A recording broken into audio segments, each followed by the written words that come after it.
Good evening. Today is Tuesday, May 7th, 2024, and this is our interim board meeting for the school district of Springfield Township. We're starting a couple minutes late. I do apologize. We had an executive session this evening for an informational update regarding Carson Valley School and some legal counsel from our solicitor on a board matter. We'll go ahead and get started with the Pledge of Allegiance. I pledge allegiance to the flag of the United States of America and to the republic for which it stands, one nation, under God, indivisible, with liberty and justice for all.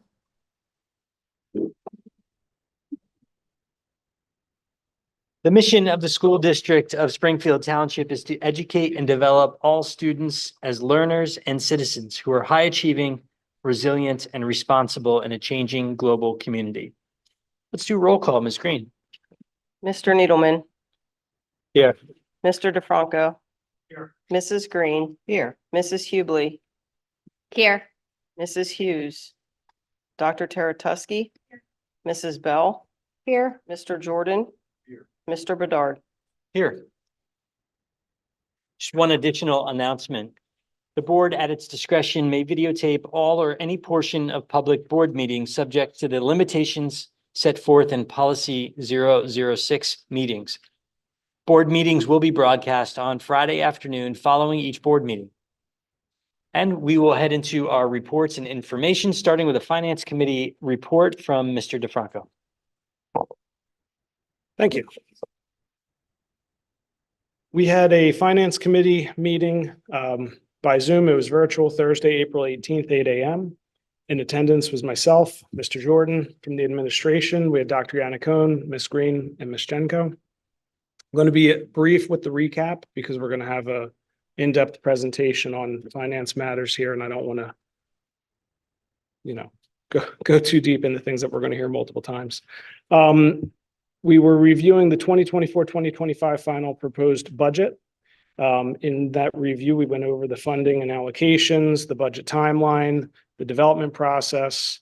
We reviewed the ESSER grant funding, and of course, the proposed final budget itself, which is a 4.5% increase to the millage rate with anticipated expenditures of $72,075,712, anticipated revenues of $71,345,725, resulting in a $729,987 use of fund balance. This was actually a decrease in expected fund balance use due to the favorable outcome from the recent 2024 bond issuance. This reduced the anticipated debt service expenditures by approximately $160,000. Some highlights of the budget include salary increases that were agreed upon in staff contract negotiations, along with the addition of several new positions, including an elementary health teacher, high school guidance counselor, transportation supervisor, and various extra pay stipends.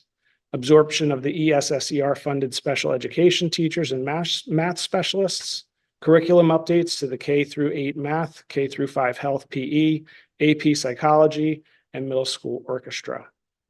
Technology updates, including K-2 iPad replacements, teacher laptop replacements, Zoom phone upgrades, and year 3 of the cybersecurity plan. Facilities updates, including ongoing preventative maintenance and the middle school renovation and addition project. Additionally, we reviewed the tax rebate program. This is a resolution for the locally funded property tax rebate program, which is on the agenda for this evening. The program is intended to provide additional relief to Springfield Township taxpayers on fixed incomes. The program will mirror the Pennsylvania Department of Revenue rebate program. Residents must be approved for the state rebate to be eligible for the Springfield's match of 100% of the state rebate. Property rebates for qualifying residents range from $380 to $1,000. And should cover the proposed 2024-2025 tax increase. The anticipated budget impact is expected to be between $30,000 and $40,000 on the district. That's it. Excellent. Thank you for the update. Any comments or questions on the Finance Committee update? Very good. We'll turn it over for the superintendent report with Dr. Yannick. Thank you, Mr. Bedard. I'll start with some news and happenings. On Thursday, May 2nd, I shared my spring newsletter with our school community. It includes a great deal of information for staff and families, including an update on our middle school project, calendars for the next 3 years, the planned rollout of Power School next year, registration information for new families, and a number of upcoming events. The newsletter is posted on the main page of our website, so if anyone did not receive it, it's got blocked in your filters, feel free to go to our website and you can read through it on your own. I also want to share that this week, May 6th to the 10th, is Staff Appreciation Week in Springfield. I'd like to thank the EEHSP and the secondary HSP for sponsoring and hosting lunches for our staff across the district this week. While the U.S. Department of Education refers to this week as Teacher Appreciation Week, our district has a tradition of honoring all staff, regardless of role. Each member of our school community contributes to our success, and we are very happy to recognize and celebrate every Spartan staff member this week. The final Multicultural Parents Association meeting for this school year will be held tomorrow evening at 6:30 p.m. in the Erdenheim Library. Everyone is welcome to attend. Last week on May 1st, our Enfield students' artwork was on display for the kickoff of our Festival of the Arts Month. Thank you to Kara Kesavaramanajam and Allison Klein for their fantastic work all year with our youngest artists and musicians. Next week, the Festival of the Arts continues with concerts at the middle school on Tuesday and the high school on Wednesday, and an art show at the high school on Wednesday and Thursday. So we hope families will be able to come out and join us.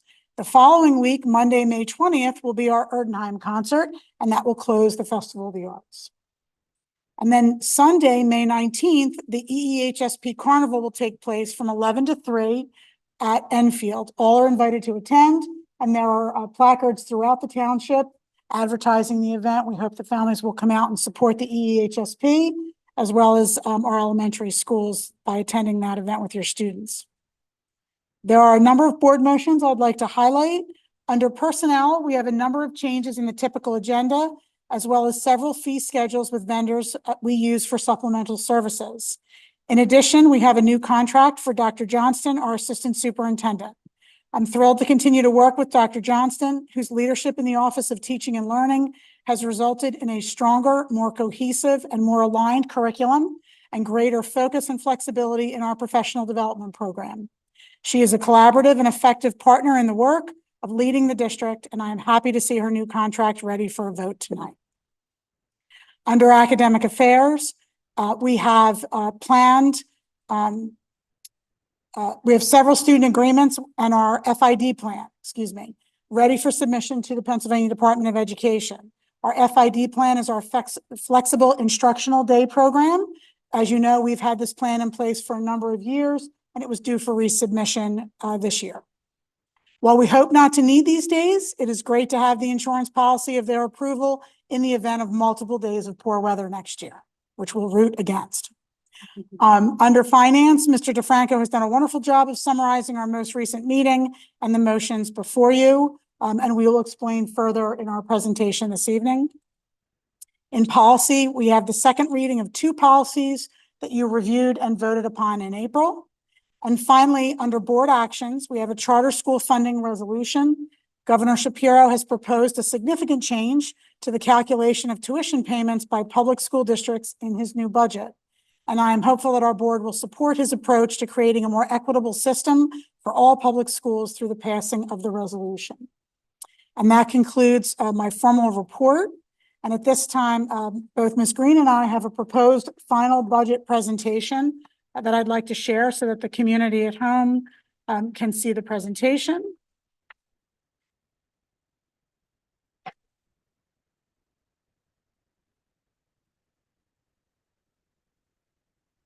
Right, so everybody should be able to see this at home.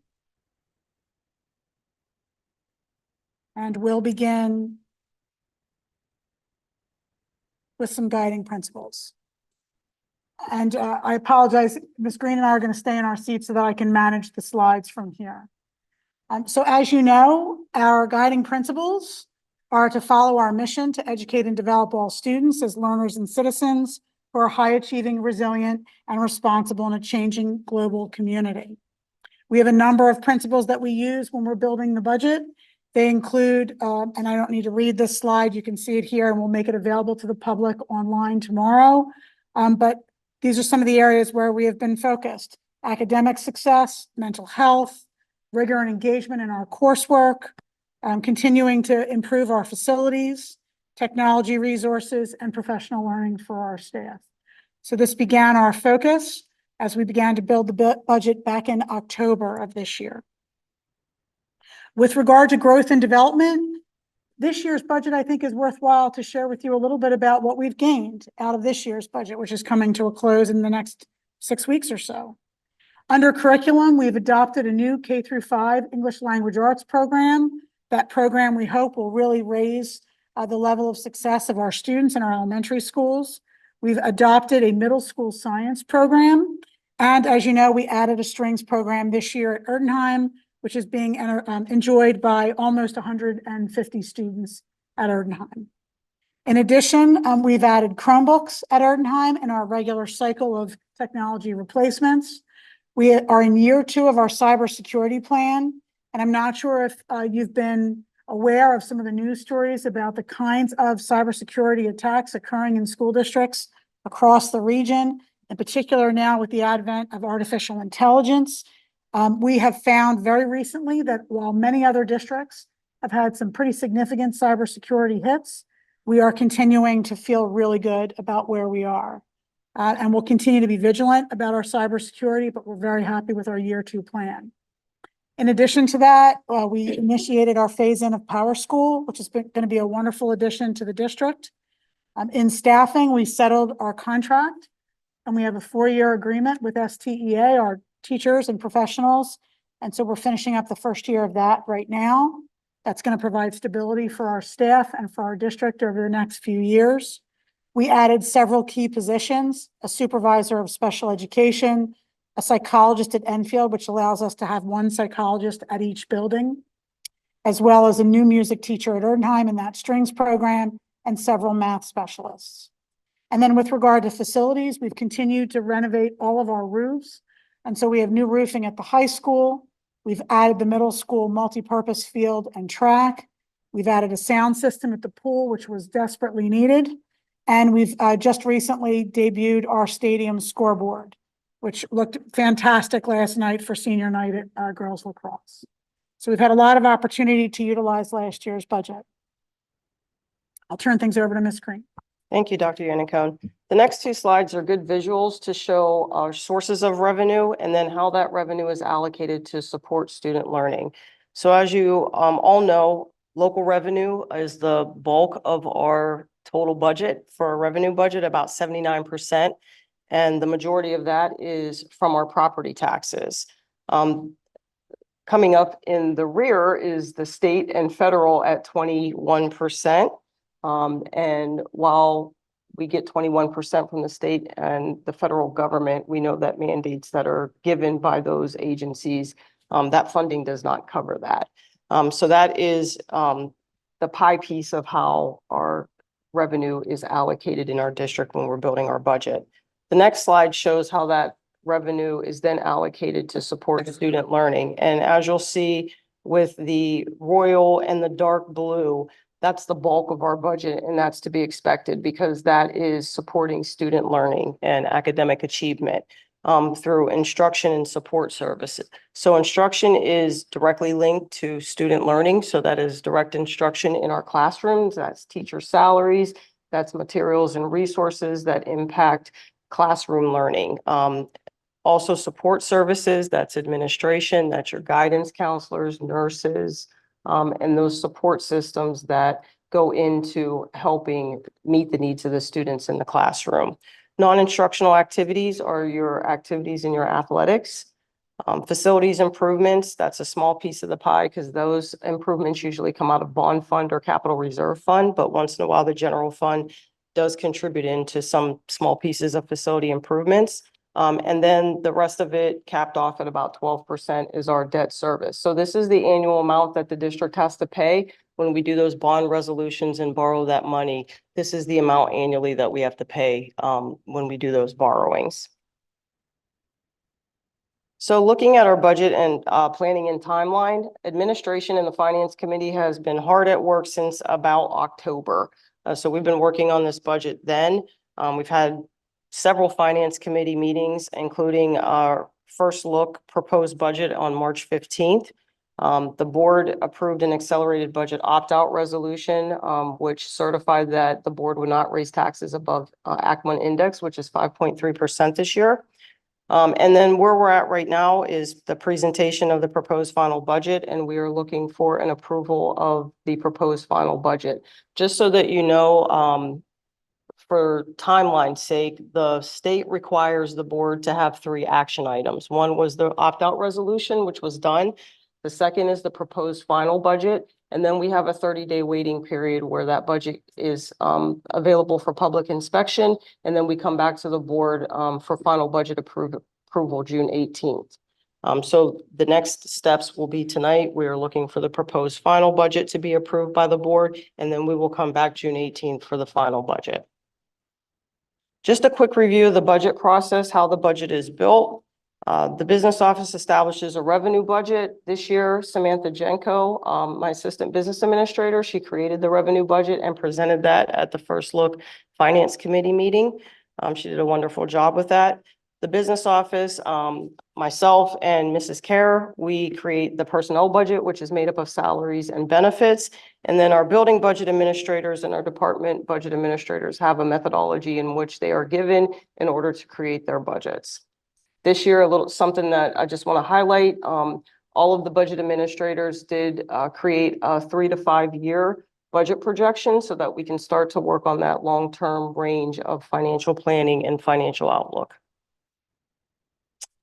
State of the economy, where we are as of March 31st, our inflation rate is 3.5%. As you know, the feds just came out and they did not lower interest rates yet again because they are trying to bring inflation down.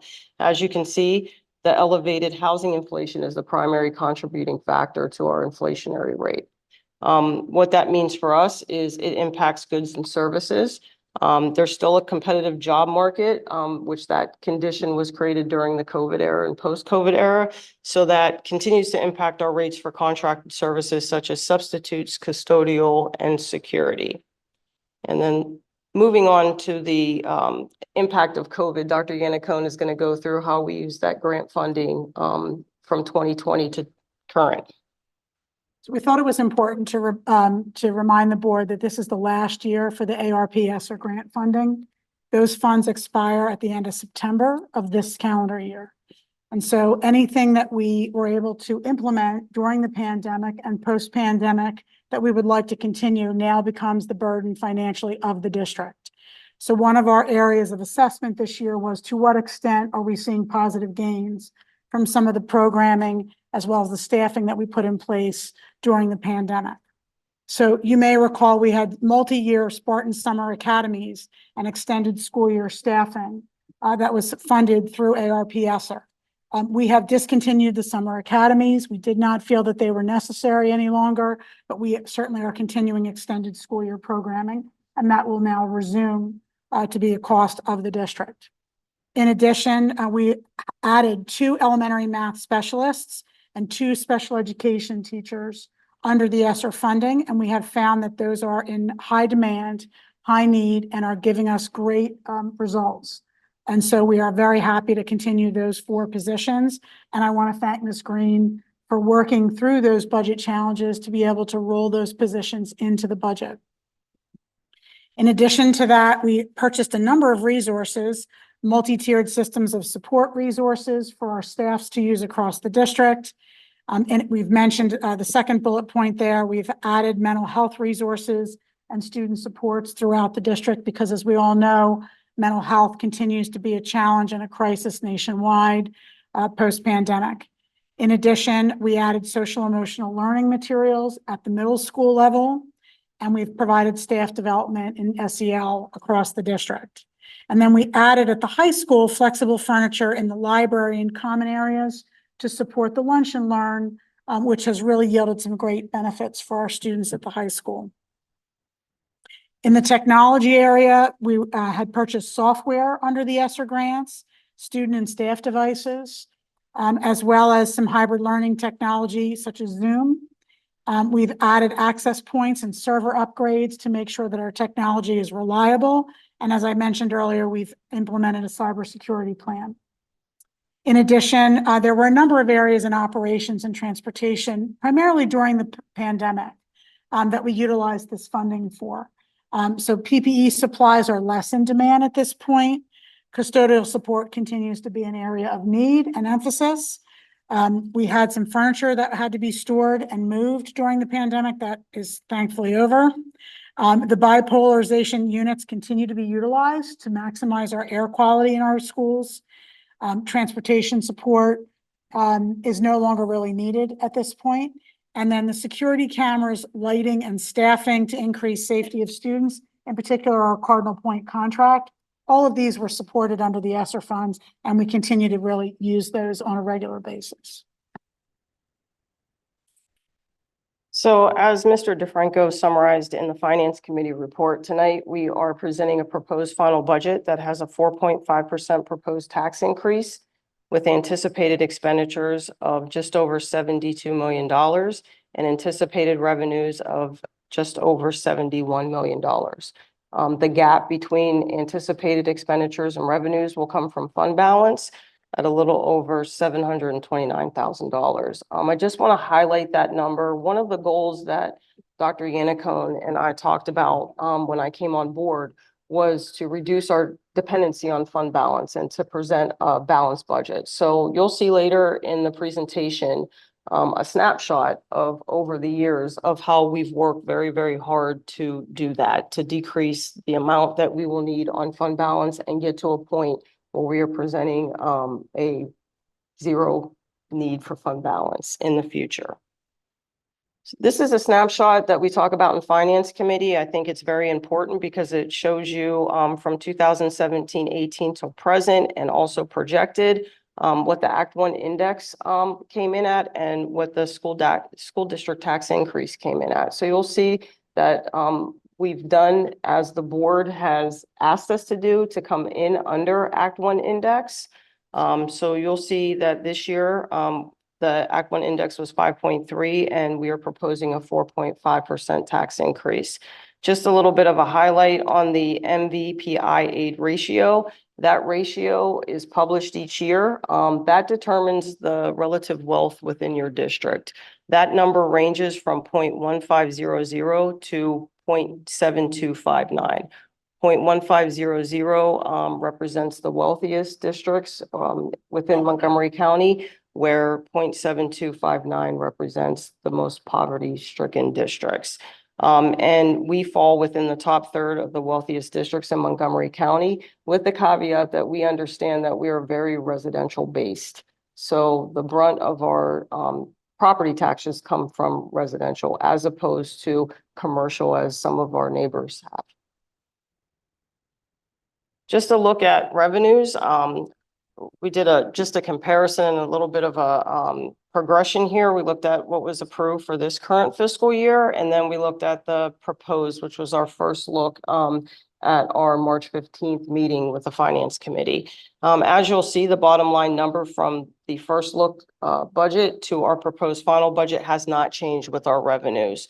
The one highlight that I want to give you is if you look at current real estate taxes and other state revenue, you'll see those numbers slightly changed from first look to proposed. That is because at the time, the state property tax reduction allocation was not received and certified. That came in this week.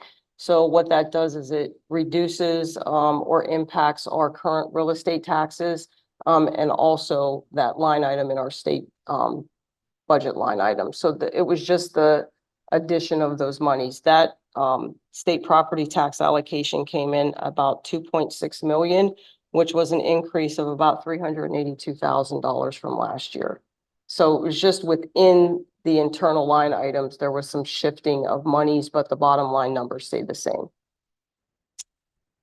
If you look at expenditures, As Mr. DeFranco also summarized in the Finance Committee report, we were able to reduce from our first look budget to our proposed final budget by about $160,000. As you know, we went out for a bond for our middle school project. And based upon the estimate that we originally came in at and what the market was, we were able to garner some savings of about $160,000. So we were able to reduce our debt service by that amount. We provided the Finance Committee with tax increase options. We showed a 4%, a 4.5%, which is the recommendation this evening, and going all the way up to Act 1 index. And what that does as far as bringing in additional revenue, how that impacts fund balance, and how that impacts the median homeowner. Like I said, the proposed is 4.5%. The median homeowner will have an annual increase of about $257. You will see that asterisk there. That is the state property tax reduction number that I was just talking about in the revenue. That credit on the tax bill will be $500.20. So that more than offsets the tax increase that we are proposing this evening for those approved homestead properties. I touched upon the next slide, changes to the budget assumptions. I won't go through that again. And then I will hand it over to Dr. Yannicone so that she can tell us what we're getting with this budget. So embedded within those requested expenditures are several areas that are fixed. For example, understaffing the salaries and benefits packages that currently exist with each of our bargaining units. And so you can see there the 1-year costs in the second year of our STA contract and the final years of our SDST Act 93 and confidential agreements. So those are fixed costs already negotiated and agreed to. In addition, we are requesting several new positions. The first is an elementary health teacher. These new positions were discussed both at the Finance Committee meeting as well as at Academic Affairs. The elementary health teacher is to assist us in meeting the state standards in health education in grades K through 5. The high school guidance counselor is to lower the ratio of student to counselor at the high school level. This will help us in not only servicing our older students in their post-secondary planning, but also help overall with the mental health services of our students in grades 9 through 12. Transportation supervisor is a position we discussed. The challenges of managing the transportation department at a time when we are in a bus driver shortage are significant. And so we felt that this position required a higher level of responsibility. And so it's really a change in title and level of responsibility. It is not an additional position. And then we have extra pay stipends. We have several new programs. The middle school would like to add a National Junior Honor Society, similar to the National Honor Society at the high school level, to start giving students something to aspire to a little earlier. In addition, we would like to expand the strings program. We now have 5th graders who are involved in the program. We'd like to be able to continue that into the middle school. We have a high school global scholars program. This is an honors program for world language students. And then for the last 2 years, we have had a very successful club volleyball team at the high school. And we had committed that after 2 years of successful club participation, we would make them a full-fledged PIAA sport. In addition to that, we have the positions that I mentioned in the ARP ESSER funding that we'd like to absorb into this budget, the 2 special education teachers and the 2 math specialists that were added during the pandemic. We have some curriculum materials in K through 8 math. We have our Envision program, and we would like to purchase a 2-year extension for that program. We have the materials for K through 5 health. We have an AP psychology textbook that is due for renewal. The College Board requires renewal of textbooks on roughly a 10-year cycle. And so we're in the position to purchase those new textbooks, and then obviously some resources and materials for the middle school orchestra. In addition, in technology, we're due for the iPad replacement for our youngest learners at Enfield. The current devices are 4 years old, and you may recall you actually approved that replacement about 2 months ago. In addition, the teacher laptop replacement, that lease expires next month. We have a Zoom phone upgrade to strengthen our reliability in our phone system, and then year 3 of the cybersecurity plan. And then we've got ongoing district-wide preventative maintenance and capital improvements, as well as the bond issuance that we've discussed in relation to the middle school project. So all of these items are embedded within that budget number that you see before you. And I'll turn things back over to Ms. Green. Thank you, Dr. Yannicone. So this is a snapshot, and this is what I was referring to earlier, where you'll see the work that has been done to try to decrease the dependency on fund balance.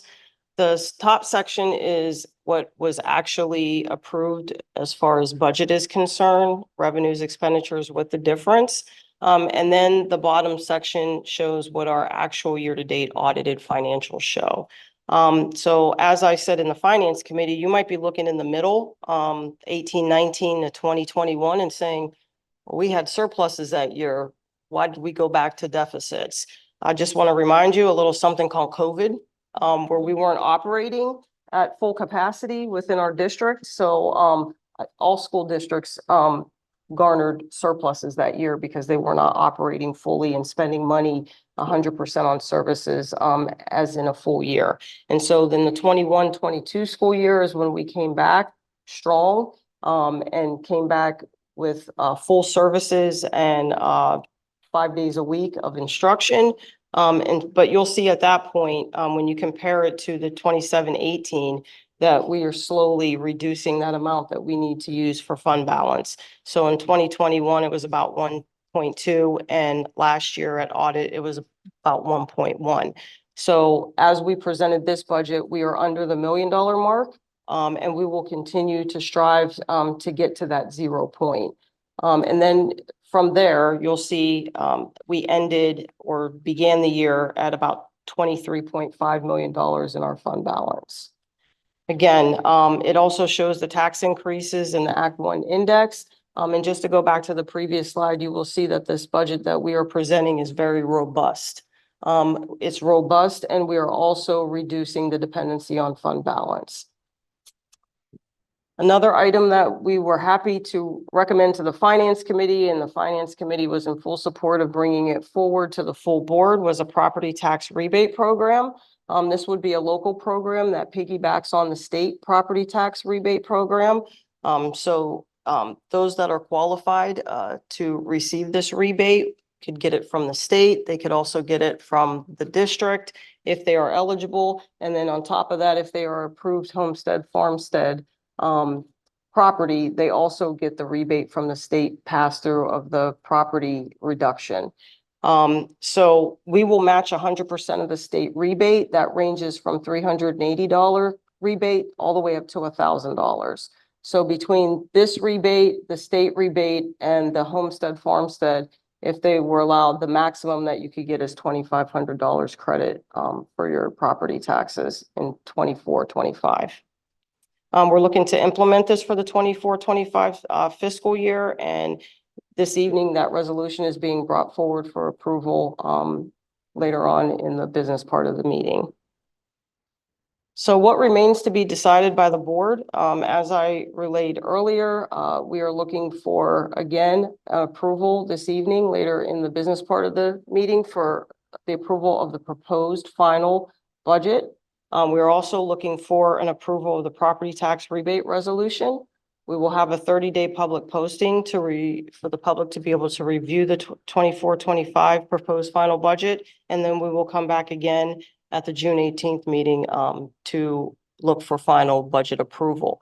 At this point, before any board discussion, and if there's no significant changes, we anticipate that there will be no changes from what was being proposed tonight to our final budget.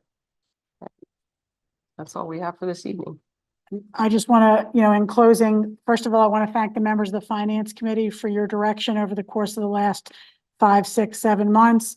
I feel like your direction's been really clear about your expectations for this year's budget. We hope we've met those expectations. In addition, I want to thank Ms. Green, who has been working really hard with all of the different departments and school buildings to make sure that we continue to move towards that balanced budget, which we anticipate being able to hit within the next few years, depending on how things come down from the state. We'll see how the governor's budget is received in Harrisburg. That could certainly help. But it is our goal to be able to balance this budget and get to a zero use of fund balance in the immediate future. And thanks very much. We're happy to take any questions you have. Thank you. Great presentation, very comprehensive. And for those of us on the finance committee, we've been able to debate this and discuss this now quite some time, but great that this information is now available to the public. Any comments or questions from the board? I just appreciate all the time and effort that you and the staff and the administration have put into building the budget. And when I look at the types of staff that we're adding and we're able to maintain and support those programs, it's a lot. And it's highly valuable at all levels. So I see it across the entire district, and just happy to be able to provide that for our students. Thank you. Excellent. Well said. Any other comments or questions? All right, Ms. Green, Dr. Yannicka, thank you very much. Finding my spot. We are going to move to public comments on agenda items. I'll turn it over to Mr. Needleman. All right, thank you, Mr. Bedard. At this time, we'll take comments on agenda items. I don't see that anyone has signed up to speak in person. So I'll turn things over to the folks joining us online. I don't see any hands raised for the folks who are joining us online. So I'll ask if you want to make a comment on an agenda item tonight, please do raise your hand. I will just remind everybody too that we have a 3-minute time limit on your comment, and I'll ask you to identify yourself and where you live in the district. And I don't see any hands raised. Thank you. Seeing no hands raised, we will move into the business agenda. And our first set of items is under human resources. First up is personnel. The recommended action. The Board of School Directors approves the following personnel as presented in the attachment: confidential personnel, certificated personnel, support personnel, temporary personnel, 2024 extended school year program personnel, extra pay for extra responsibilities for the year 2023 and 2024, as well as 2024 and 2025. And finally, conference workshop attendance. Is there a motion? Thank you. In a second. Second. Any comments or questions on personnel? Okay, all those in favor say aye. Aye. Any opposed, say nay. Any abstentions? Very good. Personnel will pass. Next, under human resources, we have a recommended action. The Board of School Directors approves the agreement with Pediatric Therapeutic Services LLC for supplemental related services staffing needs effective May 8th, 2024. Is there a motion? Thank you. And a second. Any comments or questions on this contract? All those in favor say aye. Aye. Any opposed, say nay. And any abstentions? That will pass. Our next item, recommended action here is the Board of School Directors approves the addendum to the contract with Nyman Associates, Inc. to update service fees effective August 15th, 2024 per the attachment. Is there a motion? And a second. Thank you. Any comments or questions? Okay, all those in favor say aye. Aye. Any opposed, say nay. Any abstentions? That will pass. Next, the reelection of our Assistant Superintendent. The recommended action here, the Board of School Directors approves the motion to reelect Assistant Superintendent Dr. Damian Johnston and approve her contract as per the attached resolution. Is there a motion? Motion. Thank you. In a second. Any comments or questions? Okay, all those in favor say aye. Any opposed? And any abstentions? All right, congratulations, Dr. Johnson. Moving to academic affairs. Our first item is Flexible Instruction Day Program. The recommended action, Board of School Directors, on the recommendation of the Academic Affairs Committee, approves the submission of the Flexible Instructional Day Program application to the Pennsylvania Department of Education for years 2024 through 2027. Is there a motion? Thank you. And a second. Second. Any comments or questions? Okay, all those in favor say aye. Aye. Any opposed, say nay. And any abstentions? That will pass. Our next item, Capstone Academy tuition agreements. Recommended action here is that the Board of School Directors approves the 2023-2024 extended school year tuition agreement from July 8th to August 9th, 2024, in the amount of $12,836.50. And the 2024-2025 school year tuition agreement in the amount of $93,875 between Capstone Academy LLC and Springfield Township School District for student number 2024-0507-01. Is there a motion? Thank you. In a second.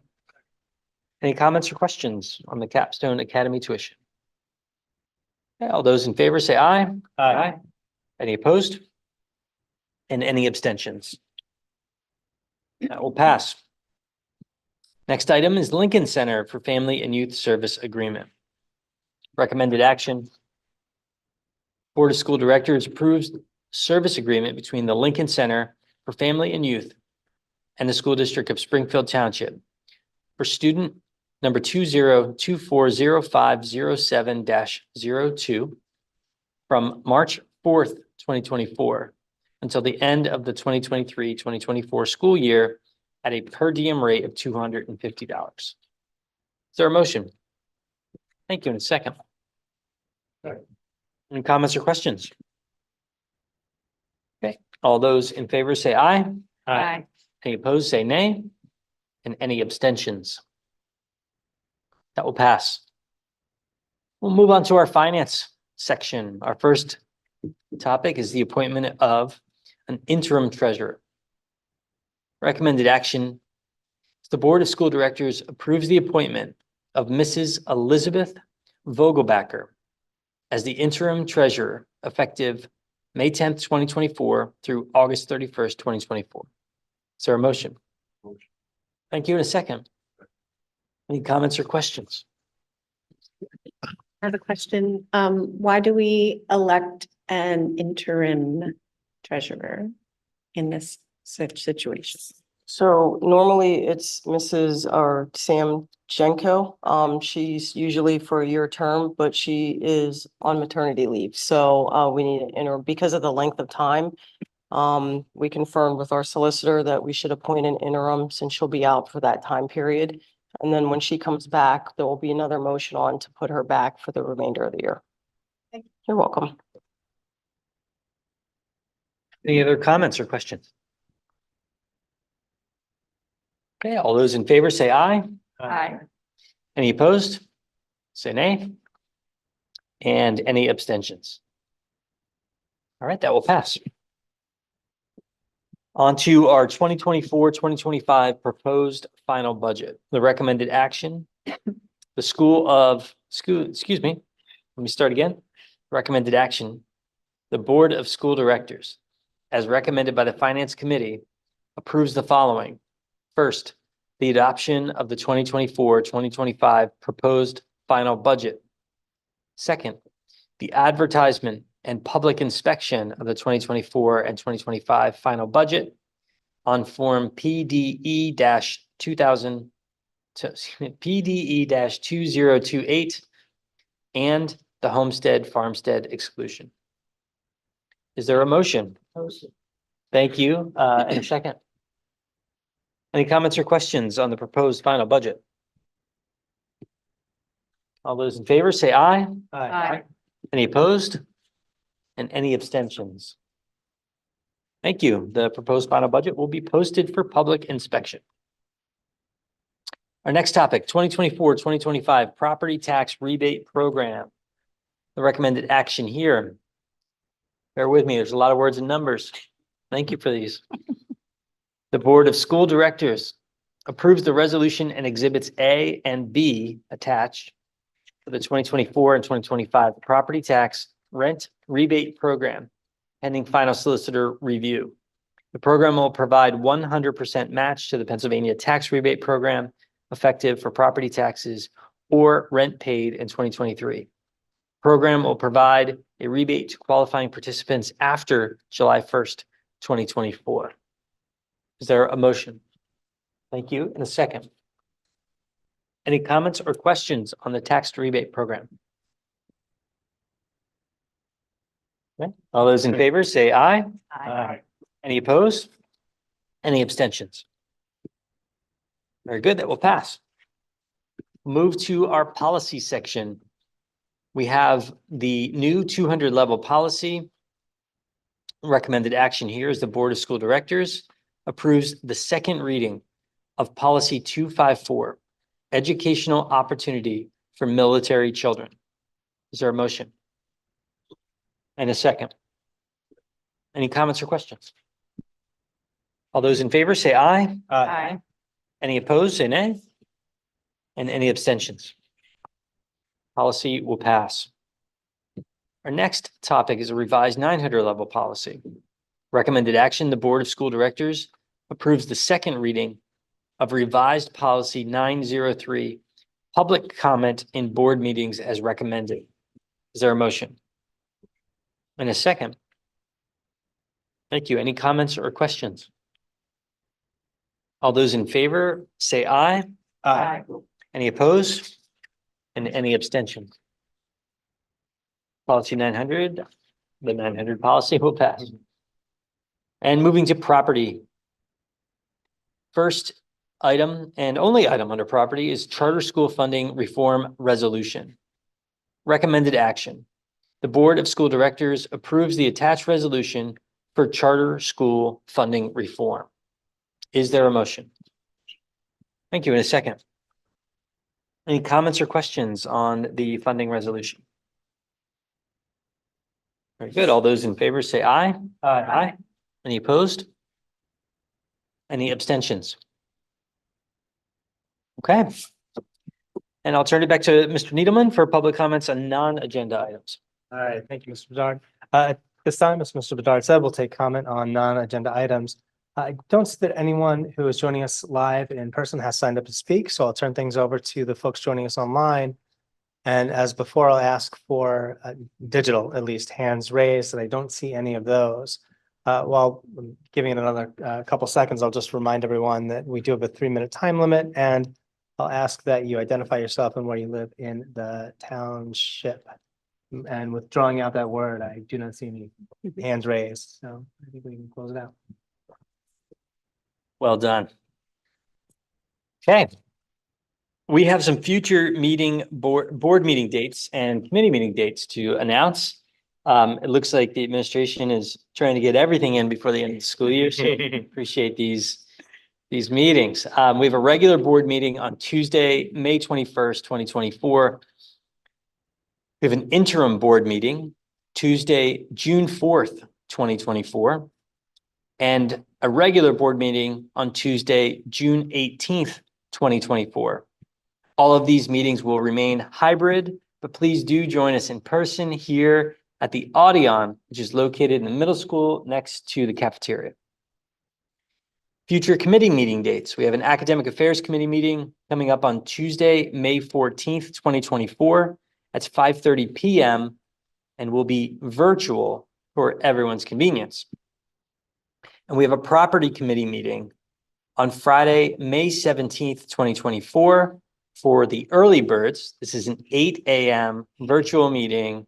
Again, Friday, May 17th, 2024. And with that, we will open it up if there are any comments or questions that the board has to close out the meeting. Dr. Yannicone, any closing comments or thoughts? This has been a nice, quiet meeting, but I wanted to let everybody know and in the public know if they're watching the recording that our May regular meeting will include a recognition of all of our music programs. So the room will be filled with students and families. And in June, we'll be recognizing our retirees at the regular meeting. And for those who are interested at the property committee meeting, we'll be providing an update on the middle school project. Awesome. Exciting stuff coming. The May music meeting is always one of my favorites. It's gonna be a good one. It's gonna be a good one. All right. Well, in closing, I will say, happy Staff Appreciation Week. And thank you to every staff member who is supporting our students, here in the district. It matters. The work that you're doing is important, and we see it. So thank you for all of that.